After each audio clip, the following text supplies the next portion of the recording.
안녕하세요. 절대갑TV의 명품 PD 한PD입니다. 자, 요즘 물가가 너무 올랐어요.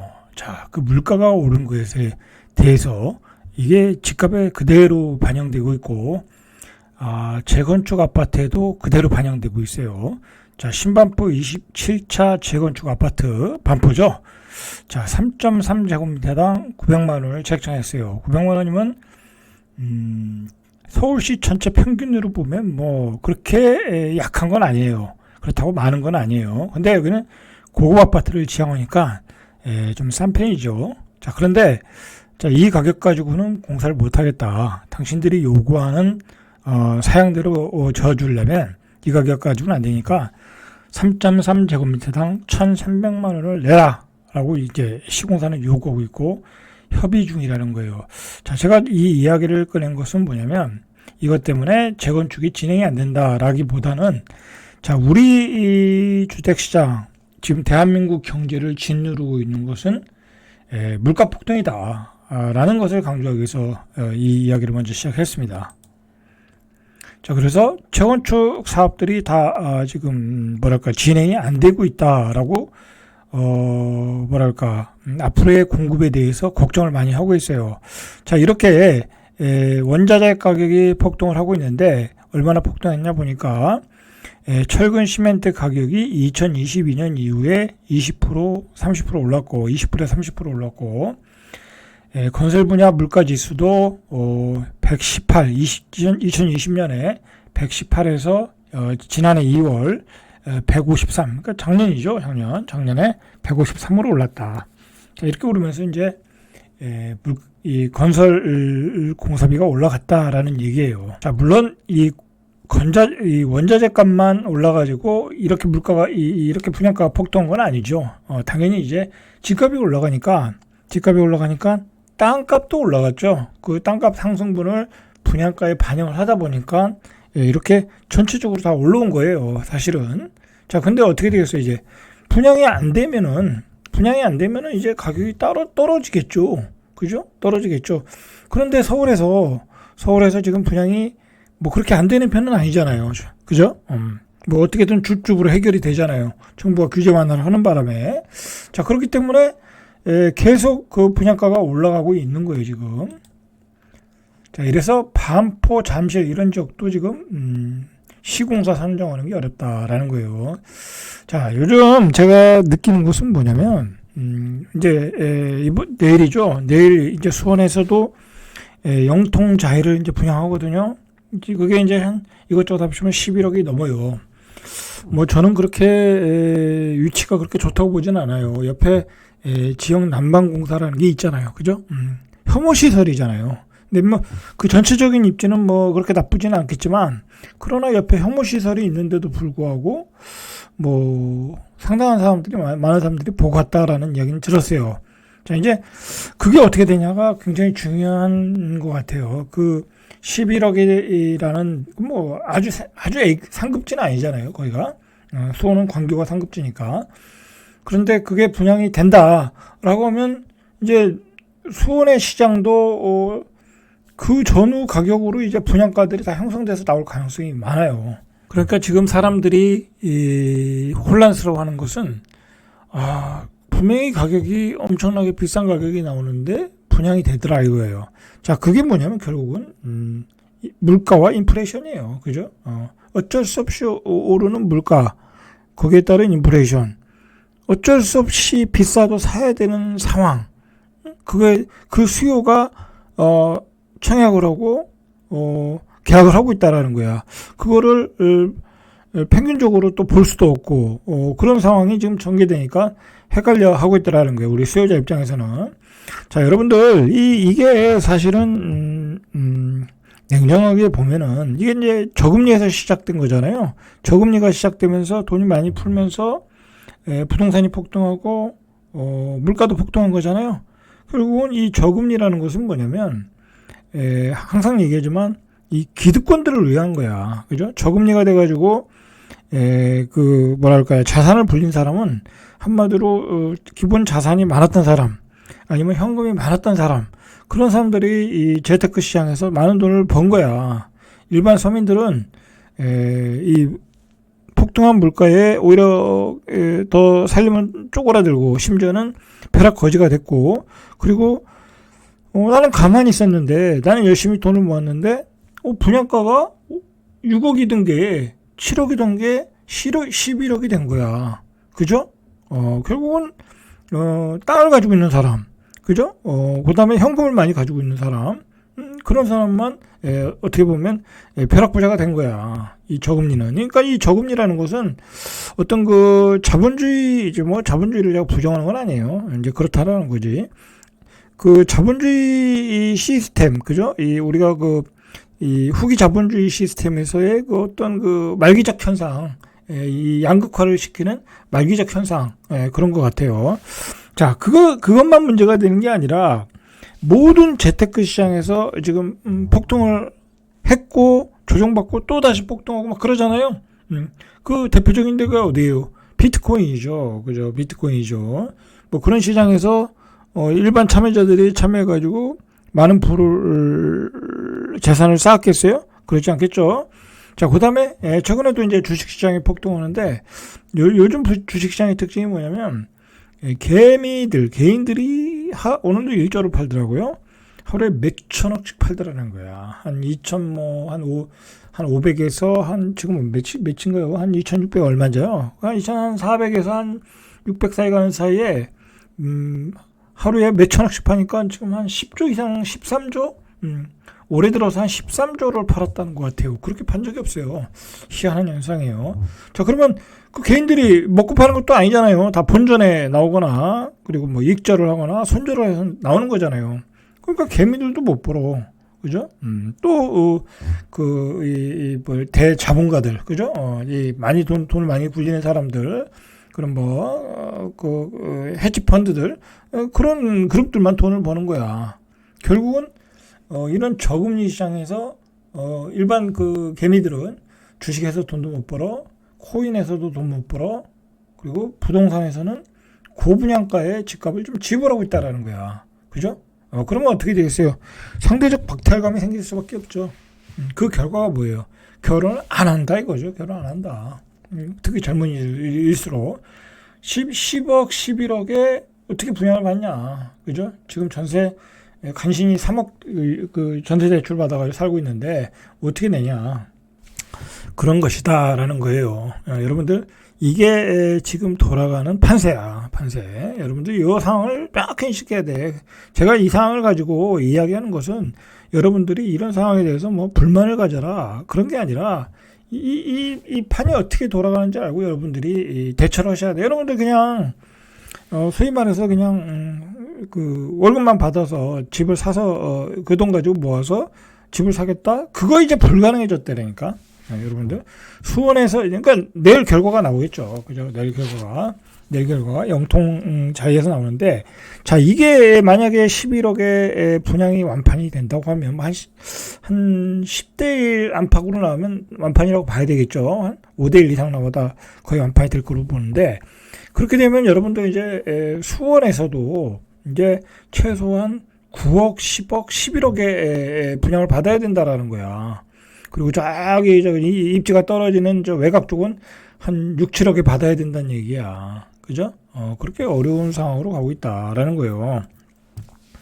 아주 심각한 상황으로 가고 있다. 자, 문제는 또 이게 분양가만 오르나? 사람들이 집을 안 사니까 전세 가격이 올라. 저금리가 되니까 사람들이 대출도 쉽게 받을 수 있으니까 전세도 쉽게 받아. 왜냐면 내가 지금 어쨌든 10년 전보다 소득이 올라갔잖아요. 그죠? 소득이 올라가니까 전세 대출 받는 건 또 부담스러워하지 않아. 나는 그냥 주거비용으로 100만 원, 200만 원은 내겠다. 요즘은 그래요. 옛날에 뭐 월세로 내가 산다라는 것 자체도 잘 이렇게 쉽게 선택할 수 없는 옵션이었는데 요즘은 100만 원, 150만 원 쉽게 내더라고. 그죠? 이렇게 전세 가격이 올라가는 것도 우리의 소득이 많이 올라갔잖아. 올라간 거에 대한 이자를 지불하면서 살고 있다라는 거야. 거기다가 사람들이 집을 못 사니까 전세값만 올라가는 거야. 그런 현상이 지금 악순환이 계속되고 있다라는 거야.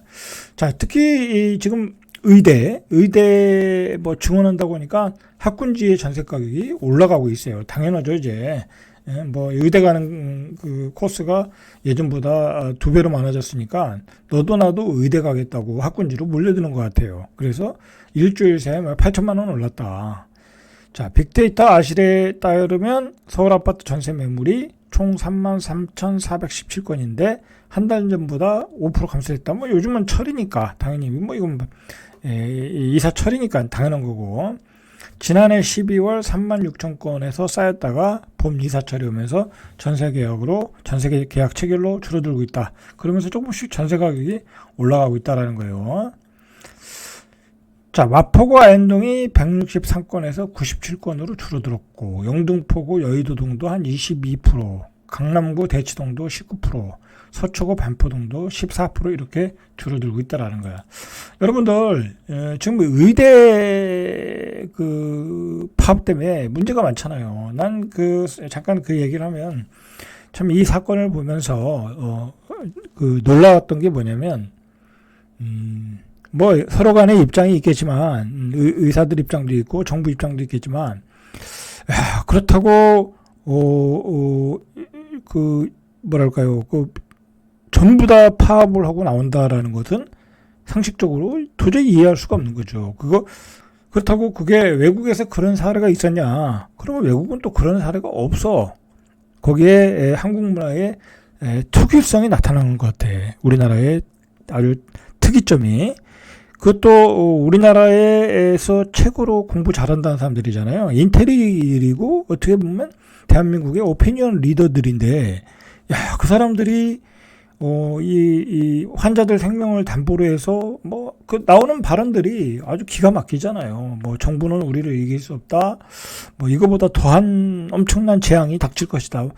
와, 난 그런 소리 들어가면서 이게 과연 사회가 건전한 사회인가? 그런 생각이 들었어요. 그것도 뭐랄까요, 배우지 못한 사람들이 그러는 것도 아니고, 최고의 지성인이라는 사람들이 어떻게 저럴 수 있는 건가. 아무리 자기의 주장을 하더라도 여러 가지 방법이 있을 텐데, 그죠? 여러 가지 방법이 있는데, 저렇게 온 국민을 협박하듯이 하는 발언을 쉽게 하고, 그리고 환자들 생명을 담보로 하고, 그게 말이 되나 싶어요. 그죠? 그게 결국은 뭐냐. 우리는 너무 이 돈에 어떤 목숨을 걸고 있는 거야. 돈에. 말 그대로 이 의사들이 많아지면 자기들의 이 밥그릇이 줄어든다는 거잖아요. 그죠? 돈. 그죠? 자, 돈의 이 제일주의, 그런 것 때문에 결국은 우리 사회가 이렇게 병들어 있구나라는 것을 제가 느꼈어요. 그죠? 자, 어쨌든 그 얘기는 거기까지 하고, 자, 이 목동도 그러니까 올라가고 있다라는 거예요. 목동 같은데 학군지니까. 여기가 전용 64제곱미터가 7일에 6억 3천만 원에 거래됐는데 한 5,500 정도 올랐다. 계속 올라가고 있겠죠. 그죠? 사실 의대를 다 갈 수 있는 건 아니잖아요. 그죠? 다 갈 수 있는 건 아닌데 조금 공부만 잘한다 하면 한번 해보겠다 하고 달려드는 거야. 그죠? 자, 반포동 레미안 퍼스티지 전용 5구도 12억 5천에 전세 계약, 갱신 계약 1억 5천만 원 올랐다. 이 사람은 살다가 졸제 1억 5천만 원 올려준 거야. 자, 이제는 사람들이 주거 비용을 낮추질 않아요. 내가 좋은 데 살고 있는데 낮춰서 가진 않더라고. 어떻게든 빚내서 살더라고. 그러니까 전세 가격이 올라가는 거야. 매매는 안 하고. 자, 지금 아주 어려운 상황으로 가고 있는 것 같아. 분양가는 계속 올라오고 전세 가격은 또 계속 오르고 굉장히 어려운 상황이다. 그것의 출발은 저금리였다. 결국은 저금리에서 부자가 된 사람들은 자산을 많이 가졌거나 금융자산을 많이 가진 사람들, 그리고 재테크 능력이 있는 사람들이 부자가 됐다. 그리고 앞으로도 그런 현상은 더 가속될 가능성이 많다. 왜냐면 이제 고금리로는 가지 못하거든. 중금리로는 갈 수 있지만 고금리로는 못 간다고.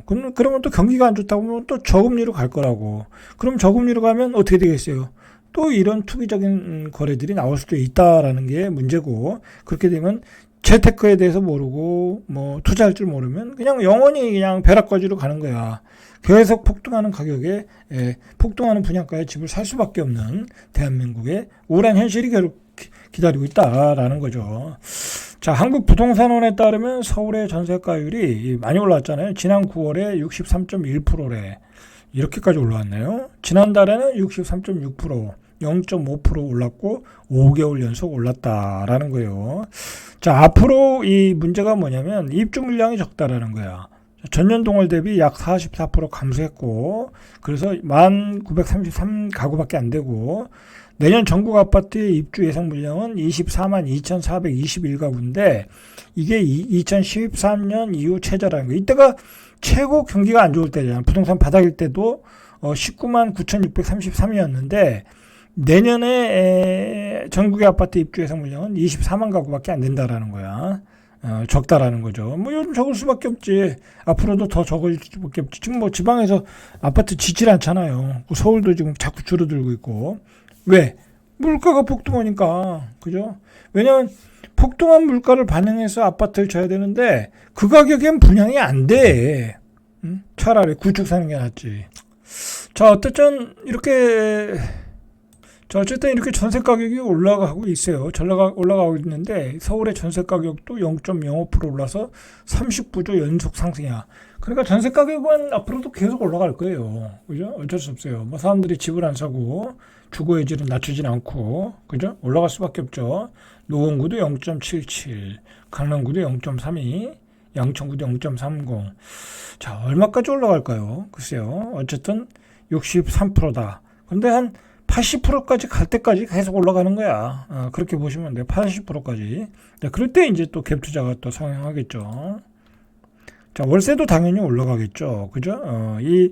이제 전세제도에도 유주택자 한해서지만 DSR을 적용하기 때문에 이제 반전세, 그죠? 전세자금 대출 다 못 받는 경우가 있거든요. 그러면 이제 반전세로 이제 사람들이 전환하겠죠. 그러면서 월세가 올라갈 거다라는 얘기예요. 자, 이게 또 어떤 지금 부작용들이 일어나고 있냐면, 여러분들 지금 지방에 가면은 예를 들어 조그만 도시들 있잖아요. 뭐 아산 그런데 아니면 뭐 안성, 뭐 아니면 평택, 아니면 뭐 화성, 뭐 또 뭐 저기 어딜까요? 부산 뭐 그런 지방들 가면 지금 그 한 뭐 2억 미만, 2억 미만, 뭐 1억 5천, 뭐 1억 미만 그런 아파트들은 전세가율이 거의 100%야.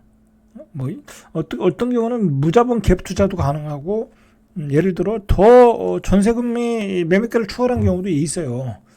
거래가 안 되니까 어차피 매매는 안 되니까 그런 아파트에 또 이 투기 세력들 아니면 사기꾼들이 또 들어가는 거야.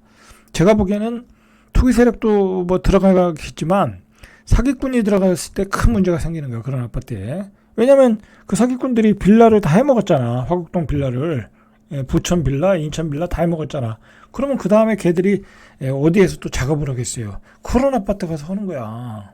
예를 들어 1억에 사서 1억 2천에 전세 주고 오는 거야. 똑같은 수법으로. 그리고 또 명의 바꿔. 그러면 한 채에 2천만 원 떨어지고 10채면 2억 떨어지는 거잖아. 그러고 날려버리는 거야. 그런 일이 지금 벌어지는 것 같아요. 뭐 아직은 뭐 터진 건 없지만 그런 일이 벌어지고 있다라는 걸 이 기사가 이야기하는 거야. 그래서 깡통 전세가 나올 가능성이 있다. 지난해 말 4건 중 1건 이 깡통 전세가 나올 가능성이 있다. 이건 무슨 근거로 얘기냐? 전세 가격이 집값의 80%가 넘었다라는 거야. 이런 그 어떤 수도권 외곽 또는 지방의 아파트에서 그래서 역전세 우려가 커지고 있다. 자, 그 빌라 가지고 사기친 세력들이 있을 거 아니야. 그 안 잡힌 놈들이 있거든. 그죠? 그리고 어떤 그 세계에 있는 놈들이 있단 말이야. 걔네들이 내려가서 또 그 작업을 했을 가능성이 많다라는 거야. 여러분들 조심하셔야 돼. 지난해 전국에서 체결된 임대차 계약을 분석해 보니까 전세가율이 80%가 나왔는데 이 차지하는 비중이 2분기 19.4%, 4분기 25.9%. 그죠? 늘어나고 있다. 이거 조심하셔야 돼. 이거 아무래도 한 뭐 올해 말 빠르면 올해 말 아니면 내년에 다 터질 가능성이 많아.